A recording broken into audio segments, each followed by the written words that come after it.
अस्सलाम वालेकुम। शुरू अल्लाह के बबरकत नाम से जो बड़ा मेहरबान और नहायत रहम करने वाला है। कैसे हैं आप सब? कैसा जा रहा है रमज़ान शरीफ? अल्हम्दुलिल्लाह, उम्मीद करती हूँ कि बहुत ही शानदार तरीके से रोज़े रख रहे होंगे सभी और नहायत मज़े में होंगे। अल्लाह ताला सबकी इबादतें कबूल करे अपनी बारगाह इलाही में।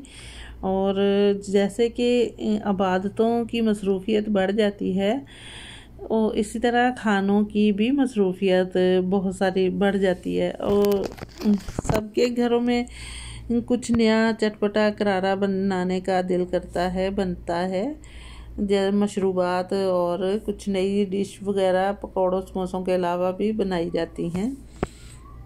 तो मैं बना रही हूँ ये कलेजी और गुर्दे, जो मैंने तकरीबन 500 ग्राम लिए हैं। इनको मैंने अच्छे तरीके से वाश कर लिया है। इसका ब्लड वगैरह जो है साफ़ करके मैंने इसको रख दिया साइड पे। और ये मैंने मसाला जात लिए हैं जो आपको दिखा देती हूँ, और बाकी का मैं साथ साथ इस्तेमाल करती जाऊँगी और इनका तारफ़ भी करवाती जाऊँगी। मैंने एक पैन लिया है, उसमें मैंने कुकिंग ऑयल डाल रही हूँ आधा कप के बराबर। इसके बाद मैं इसमें डाल दूँगी थोड़ा सा ऑयल को गर्म करने के बाद इसमें मैं गरम जो है मसाला जात होते हैं, इसमें दालचीनी की एक स्टिक है, 3-4 सब्ज़ इलायचियाँ हैं, लौंग हैं 5-6 और 2 मैंने करी पत्ते डाल दिए हैं और 1 टीस्पून मैंने इसमें डाला है सफ़ेद ज़ीरा साबुत। और अब इसमें मैं डाल रही हूँ 1 बड़े साइज़ का प्याज लिया था, उसको मैंने उसका पेस्ट बना लिया था ताकि अच्छे से इसका मसाला जो है बहुत ज़्यादा टाइम ना ले। तो मसाले को मैंने गोल्डन फ्राई कर लिया था प्याज को। इसके बाद इसमें मैंने कलेजी डाल के उसको भून लिया है। इसके बाद डाली है मैंने इसमें हल्दी आधा टीस्पून,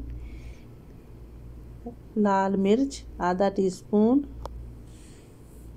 और इसमें मैंने डाले हैं काली मिर्च आधा टीस्पून के बराबर। अभी इसमें मैं फ्रेश मलाई ऐड कर रही हूँ। फ्रेश क्रीम डाली है, मलाई डाल सकते हैं दूध से जो उतरती है वो भी। और 1 अदद मैंने इसमें टमाटर का पेस्ट ऐड किया है। अभी इसमें मैं दही डाल रही हूँ। दही भी मैंने 2 से 2.5 टेबल स्पून इसमें ऐड कर दिया है। मेरे वाले तरीके को लाजमी फ़ॉलो कीजिएगा और मुझे ज़रूर बताना है कि ये मैंने जो बनाई है कलेजी और इस गुर्दा कलेजी कैसी लगी आपको।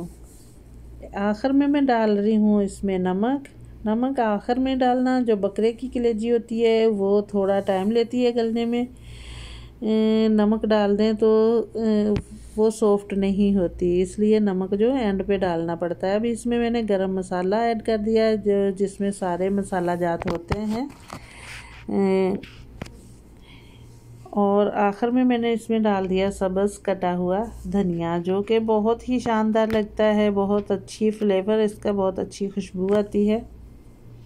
ढक्कन दे के 5 मिनट पका लूँगी।